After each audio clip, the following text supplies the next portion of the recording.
जय हिंद। चलिए आज के वीडियो में हमने बात करते हैं क्लास 9th का पृष्ठीय क्षेत्रफल एवं आयतन 15 पार्ट। उस पार्ट में हमने पहला पार्ट में जो हमने क्लास में बता चुके थे, थ्योरी क्लास हो चुका था घन घनाभ के बारे में। दूसरा क्लास में हमने 1 से 4 तक बता चुके थे। आज हमने तीसरा क्लास में देखते हैं 5 नंबर से। यह एक्सरसाइज कौन है? इसका जो एक्सरसाइज है 15.1 है। कौन है? 15.1 बेलन का, सॉरी घन और घनाभ का। कहता है किसी घन का प्रत्येक भुजा 10 सेंटीमीटर है तो उसका पृष्ठीय क्षेत्रफल क्या होगा। आपको पता है घन का भुजा यहाँ पर जो दे रहा है वह भुजा कितना है? 10 सेंटीमीटर। तो पृष्ठीय क्षेत्रफल घन का पृष्ठीय जो क्षेत्रफल है उसका सूत्र हो जाता है 6 गुना भुजा का स्क्वायर है। 6 भुजा का मान 10 का स्क्वायर, 6 करिएगा 10 दहे के 100, ये कितना हो जाएगा? 600 सेंटीमीटर स्क्वायर हो जाएगा। सही है। तो इस प्रकार से देखिए इसका 5 का आंसर आसानी से आ गया। ठीक है। 6 नंबर देखिए प्रश्न क्या कहता है। 6 नंबर प्रश्न कहता है 4 मीटर ऊंचाई के एक वर्गाकार कमरे में जिसकी भुजा कितना है? 6 है। तो हवा का आयतन मान लिया जाए। यहाँ कहने का मतलब है कि एक कमरा है जिस कमरा का ऊंचाई कितना है? इस कमरा का जो ऊंचाई है वह 4 मीटर। ठीक है। और उसका जो वर्गाकार कमरे का जो नीचे का भाग है वो वर्गाकार है, यानी चौड़ाई और लंबाई जो है वर्गाकार है। वर्ग किसे कहते हैं? जिसका प्रत्येक भुजा बराबर होती है। तो नीचे का जो फर्श है, फर्श का वर्गाकार है, उसकी भुजा कितना है? 6 है। तो हवा उसमें कितना होगा, मतलब उसका आयतन चाहिए। तो सबसे पहले इस कमरे का देखिएगा, कमरे का आयतन निकालना है। तो सबसे लंबाई हमारा 6 सेंटीमीटर हो जाएगा। कारण क्या 6 सेंटीमीटर होगा? क्योंकि उसका जो फर्श है, उसका जो ज़मीन है वो वर्ग है, और वर्ग का लंबाई चौड़ाई सेम होता है। तो चौड़ाई भी इसका क्या हो जाएगा? सेम हो जाएगा। इसका ऊंचाई कितना है? 4 सेंटीमीटर। कितना है? 1 मिनट। सब जगह शायद मीटर होगा तो यहाँ पर भी इसका क्या रखिएगा? मीटर। मिला लेते हैं। हाँ, सब जगह मीटर का प्रयोग किया। ठीक है, मीटर का ही प्रयोग करिएगा आप। 6 मीटर का, 6 मीटर का, 4 मीटर का। तो कहता है हवा का आयतन। तो लिखेंगे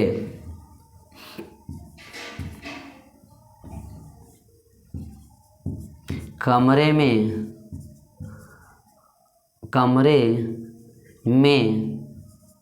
हवा का आयतन। ठीक है। हवा का आयतन निकालिएगा तो सूत्र होता है L गुना B गुना H। L का मान 6 गुना 4, 6 छक 36 गुना 4 करिएगा, 6 चौक 24 के 4, 4 चरती 12, 6 चौक 24 के 4 हो गया। तो जदू 4 12 14, 144 मीटर क्यों इसका आंसर हो गया। ठीक है। तो इस प्रकार से जब भी कहा दे इस प्रश्न में कि हमारा जो फर्श है वो वर्गाकार है, वर्गाकार का मतलब लंबाई चौड़ाई बराबर होती है और ऊंचाई क्या होती है? अलग होती है, जो ऊंचाई दिया हुआ। तो जब भी किसी का आयतन निकालना हो, हम उसका फार्मूला नहीं भी जानते हैं, आपको लंबाई चौड़ाई और ऊंचाई पता है तो उसका आयतन आसानी से निकाल सकते हैं। ठीक है।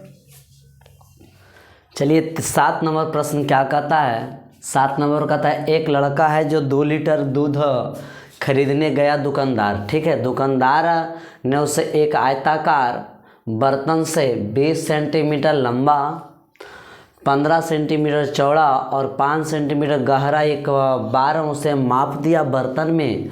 और जब माप दिया तो कहता है वो लड़का के जो दुकानदार में गया था दूध खरीदने के लिए, तो कितना उसका दूध मिला। लड़का खरीदने गया 2 लीटर, दुकानदार ने एक बर्तन लिया और उस बर्तन से उसको माप दिया, एक बार मापा। उस बर्तन का जो लंबाई है 20 सेंटीमीटर, चौड़ाई है 15 सेंटीमीटर और ऊंचाई है कितना? गहराई उसका कितना? 5 सेंटीमीटर। बर्तन लिया, उसको दूध तुरंत नाप दिया।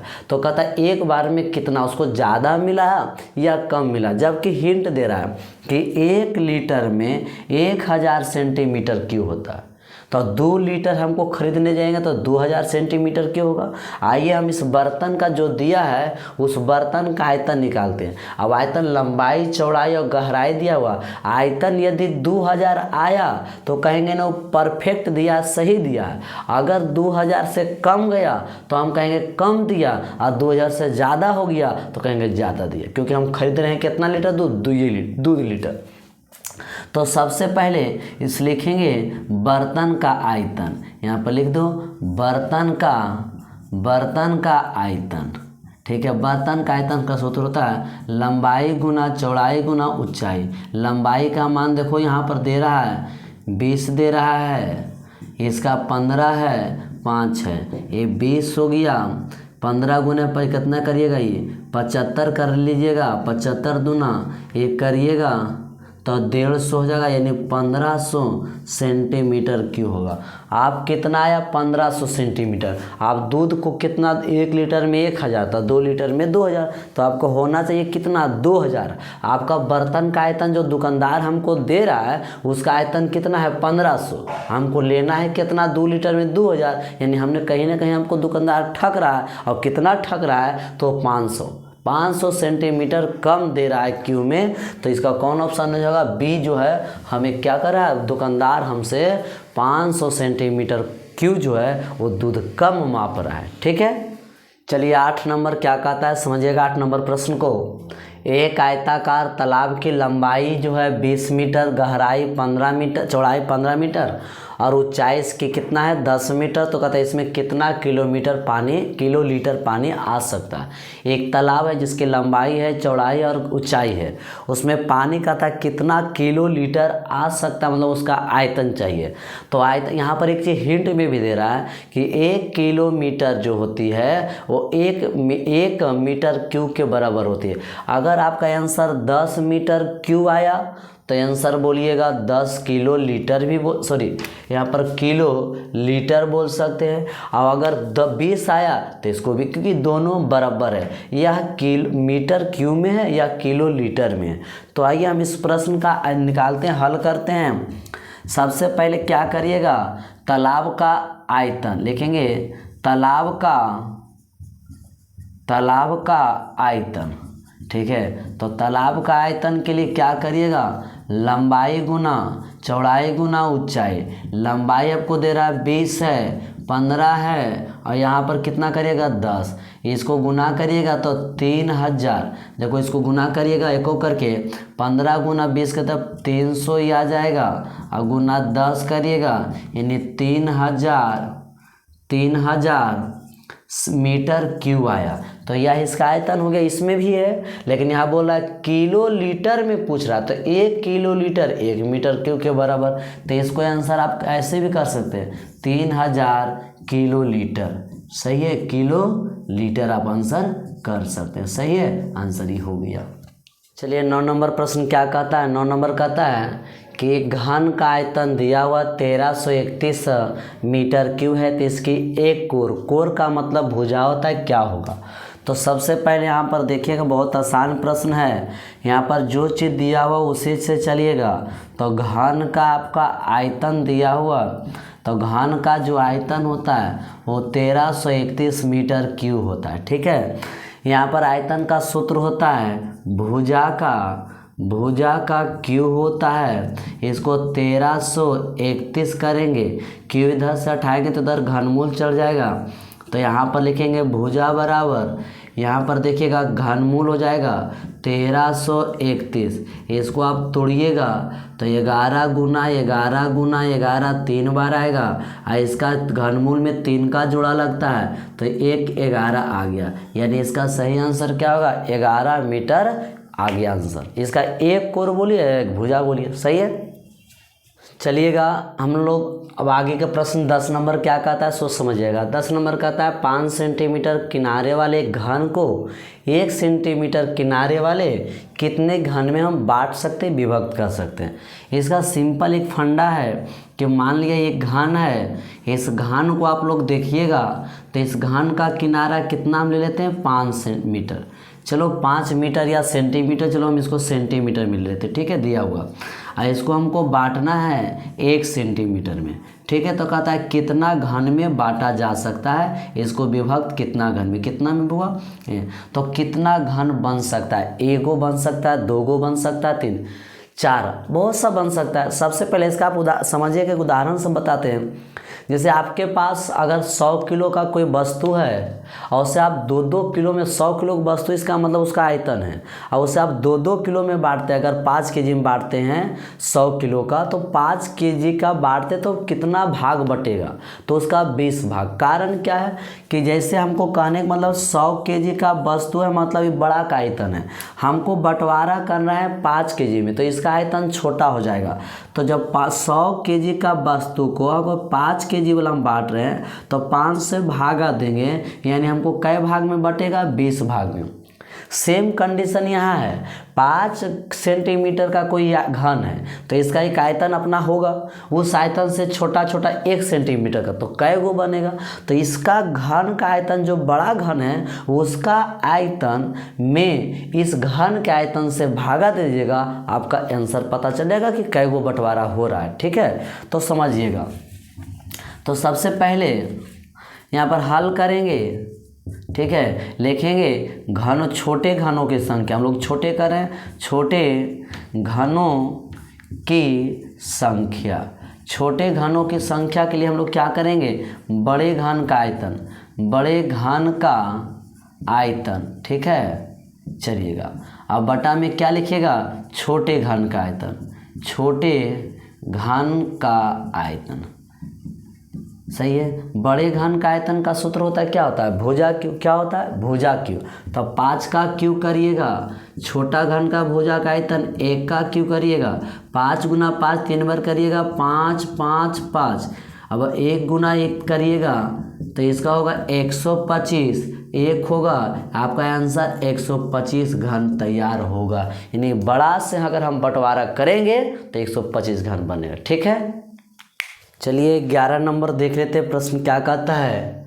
पानी का एक हौज है, 4 मीटर लंबा है, उसका 3.5 जो मीटर का क्या है, चौड़ा है, और उस हौज में पानी से भरा हुआ। एक हौज हम ले लेते हैं, उस हौज का जिसमें पानी गिरता गड्ढा में, उसका लंबाई और चौड़ाई दिया हुआ है।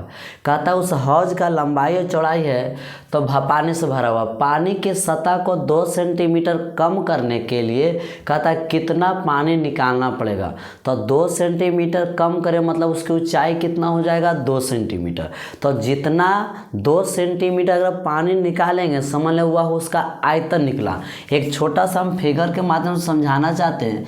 मान लिया यह हौज है, इसकी लंबाई दिया हुआ, चौड़ाई, ये पूरा पानी से क्या हुआ है, भरा हुआ है। तो कहता है इस हौज से 2 सेंटीमीटर पानी निकालना, तो कहता है कितना निकला, मान लीजिए 2 सेंटीमीटर, ठीक है। इसकी गहराई कितना हो जाएगा, 2 सेंटीमीटर, ये 2 सेंटीमीटर, तो जितना इसका गहराई होगा उतनी ना पानी निकलेगा, उतनी तो पानी निकलेगा। ये हौज है, इसकी लंबाई चौड़ाई दिया हुआ है, 2 सेंटीमीटर तक कहता है पानी निकाल देना है। तो 2 सेंटीमीटर निकालेंगे मतलब इसका आयतन निकलेगा, तो इसका आयतन निकलेगा, आपका आंसर पता हो जाएगा। तो इसलिए इस तरह का प्रश्न को क्या निकालेंगे, इसका आयतन निकालेंगे। तो सबसे पहले यहाँ पर क्या करिएगा, हौज का देखिएगा लंबाई। सबसे पहले हौज का लंबाई कितना है, 4 मीटर है, चौड़ाई कितना है, 3.5 मीटर है, और यहाँ पर गहराई कितना कह रहा है, गहराई सेंटीमीटर में शायद कह रहा है, हाँ ये सब मीटर में जा रहा है, सेंटीमीटर में, थोड़ा सुन समझिएगा। तो इसको हम क्या लिखेंगे, 2 सेंटीमीटर। इसको अब वो 4 को मीटर को सेंटीमीटर में बदलने के लिए 100 से गुना करिएगा तो ये 400 सेंटीमीटर आ जाएगा। इसको आप बनाइएगा 3.5 गुना 100 करिएगा, ये क्या हो जाएगा, तो 1 शून्य से 1 हट जाएगा, तो यहाँ पर देखिएगा ये हटाएंगे 10, 1 शून्य से 1 तो 350 सेंटीमीटर आएगा। ठीक है, ये आपका कितना है, 2। तो यानी लंबाई 4 मीटर से 400 सेंटीमीटर, चौड़ाई आपको 3.5 मीटर से सेंटीमीटर में कन्वर्ट किया, 100 से गुना किया तो इसका सेंटीमीटर आ गया। अब 2 सेंटीमीटर, तो इसका आयतन निकालेंगे। ठीक है, तो निकालेंगे पानी का आयतन, यहाँ पर लिख लेना, निकाले गए पानी का आयतन, पानी का आयतन, तो इसके लिए क्या करिएगा, पानी का आयतन सूत्र होता है LBH। एल का जो मान दिया हुआ है वो देखिएगा 400 है, बी का मान 350 है और इसका मान 2 है। इसको गुना करिएगा, 35 दूना 70, 7 चौका 28, ठीक है। 35 दूना 70, 7 चौका 28, देखिएगा 2 शून्य 1 3 शून्य, ठीक है। इतना क्या आ जाएगा सेंटीमीटर क्यूब। 28 4 शून्य देख लेते हैं आंसर है सही क्या। 28 पर हाँ सही है, इसका क्या हो जाएगा आंसर हो जाएगा, ठीक है। आप लोग मिला लीजिएगा। देखिए यहाँ पर मीटर था, हमने यहाँ पर सेंटीमीटर है, मीटर है, सब राशि एक में होना चाहिए, या तो मीटर कर दो या तो सेंटीमीटर, ठीक है। चलिए आइए 12 नंबर प्रश्न क्या कहता है, एक घनाभ का लंबाई चौड़ाई और ऊंचाई है, तो इसका कहता है कुल पृष्ठ क्षेत्रफल एवं आयतन, दो चीज निकाल कहता है। सबसे पहले आप क्या करिएगा, हल करिएगा।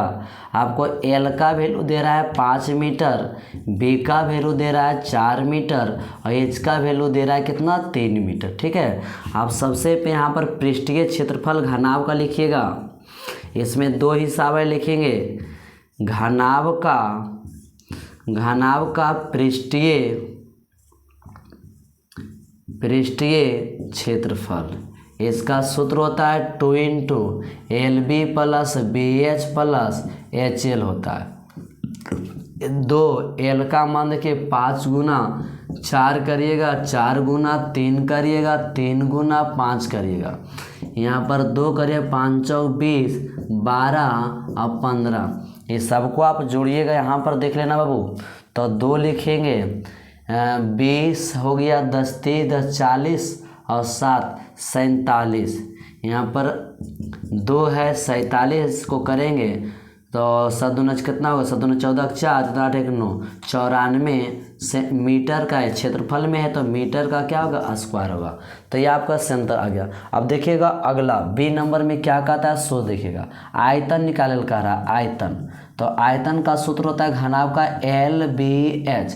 एल का मान 5 है, 4 है, 3 है, 5 चौक 20 है गुना 3 है, इसको 60 मीटर का क्या हो जाएगा क्यूब हो जाएगा, सही। इस प्रकार से आपका आंसर, तो आयतन निकल गया, क्षेत्रफल निकल गया। अब जो हम आज यहीं तक रखते हैं, अगला जो बात होगा 13 नंबर से वो हम अगले क्लास में बात करेंगे, ठीक है।